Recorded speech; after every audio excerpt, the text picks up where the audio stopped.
Mega Feraligatr is in Pokemon Champions, and it's kinda hard. So I built a team around it. Today, I'll go over the team, how it works, share some difficult matchups, show some games where I pilot it, and at the end, I'll share the Replica code so you can try it for yourself. The team is built 100% around Mega Feraligatr as the carry. The team is pretty hard to execute, so if you're the kind of person who likes a challenge, this team will be right up your alley. For the Feraligatr, we run a spread of 14 HP, 32 attack, and 20 speed, with an adamant nature. This allows us to outspeed some common threats, survive some powerful neutral hits, and also pump out some serious damage if we get the opportunity. We run Sheer Force as our ability, just for if we ever have to attack without Mega Evolving first. For moves, we run Protect for the usual reason, survivability, Liquidation for a stab water type move. This works into things like Tyranitar, Body Slam for the use of Mega Feraligatr's Dragon Eyes ability, which causes normal moves to become dragon type moves, and I added Ice Punch as well as a way to deal to Meganium, but you could run a variety of different moves here. At one point I even ran Breaking Swipe just to sort of hinder physical attackers a little bit. For support we're running Whimsicott. This just gives us some awesome options. Tailwind for speed control, Encore and Taunt to lock our opponents into or out of certain moves, and then I chose to run Sunny Day as a way to deal with sand or rain teams. You can run Moonblast in this slot or Dazzling Gleam instead if you want some stab type attack, and honestly there were times where that would have been valuable for us. The spread is max speed, max HP, and then the last 2 points can go into special attack, special defense, or defense depending on what you want. For the item we always run Focus Sash to prevent Whimsicott from getting one hit KO'd. It's just a great item on Whimsicott and you'll see a lot of people running it. The next Pokemon in the team is Sylveon. Sylveon allows us to have a good switch into dragon types like Mega Dragonite for example. We ran into Mega Dragonite quite a few times and Sylveon was always a good option into that team. For the spread we run max HP, max special attack, and 2 points in speed. These 2 points allow us to outspeed minimum speed Incineroar. We use a modest nature to improve Sylveon's damage output, and then leftovers to improve its staying power. For the ability we use Pixelate, turn our normal type attacks into fairy type attacks. For moves we use Hyper Voice for chip damage in most cases, but into Mega Dragonite this move slaps. We also run Helping Hand as a way to empower our Feraligatr if we just need a little bit of extra juice. Psychic for threatening Gengar, and then Protect to improve the staying power even further when combined with leftovers. Next is Rotom-Heat. Rotom-Heat is a fast special attacker that can deal to physically bulky threats like Corviknight or Mega Abomasnow. For the spread we go max special attack, max speed with a timid nature boosting our speed even further. However, you can definitely go modest on this thing because the only thing that really outspeeds it is Choice Scarf users or Unburdened Sneasler. For the item I use the Choice Scarf as a way of guaranteeing turn 1 pressure no matter what. We'll always basically outspeed any other Pokemon if we've got Choice Scarf turn 1. The first move we use is Overheat. This is the bread and butter for one hit KOing threats like Abomasnow or Sneasler. We use Thunderbolt for things like Corviknight, Volt Switch for repositioning, and then mine has Will-O-Wisp and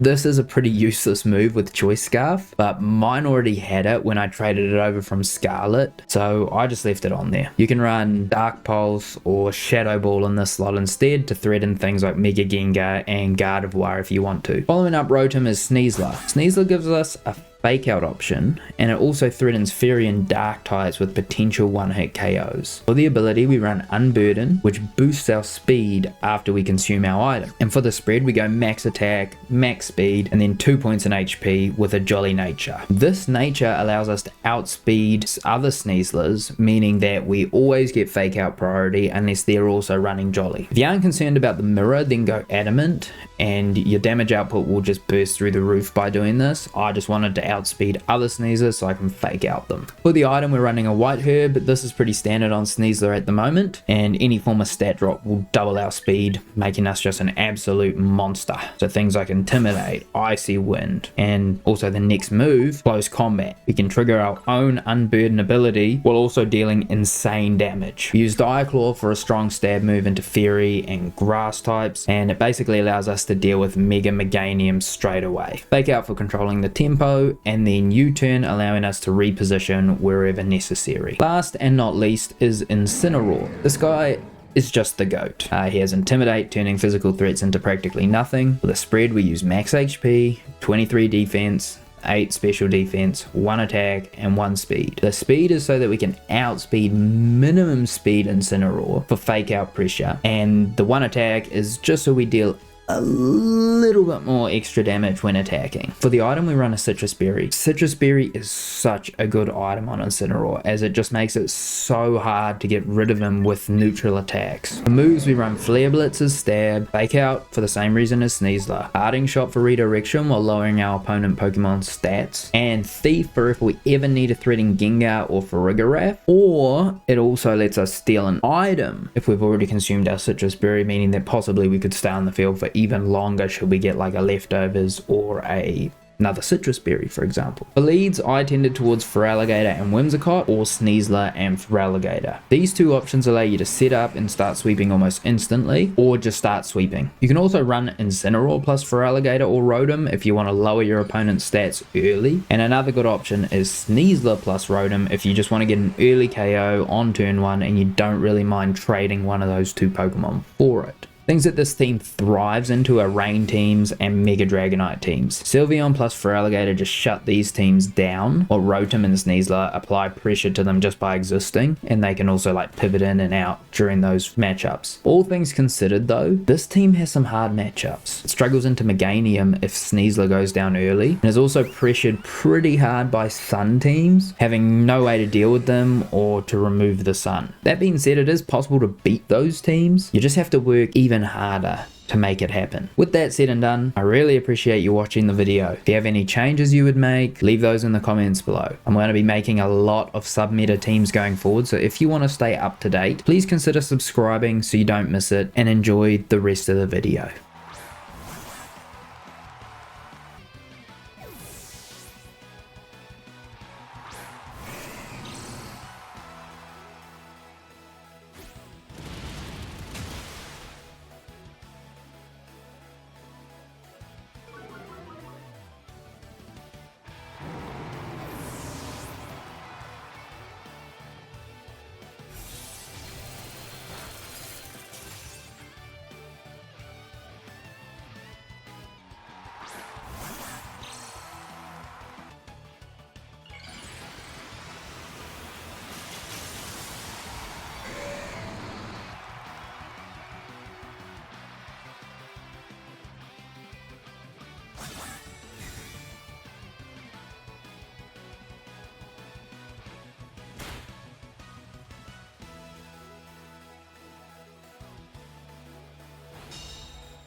Thanks for watching this far into the video. I hope you've enjoyed it. If you want to watch a more story-driven video about my first encounter with Pokemon Champions, that video will be on the screen. Additionally, I've put the Replica team code on screen for you now so that you can copy the team to test it for yourself. Thanks for watching, and I'll see you in the next one.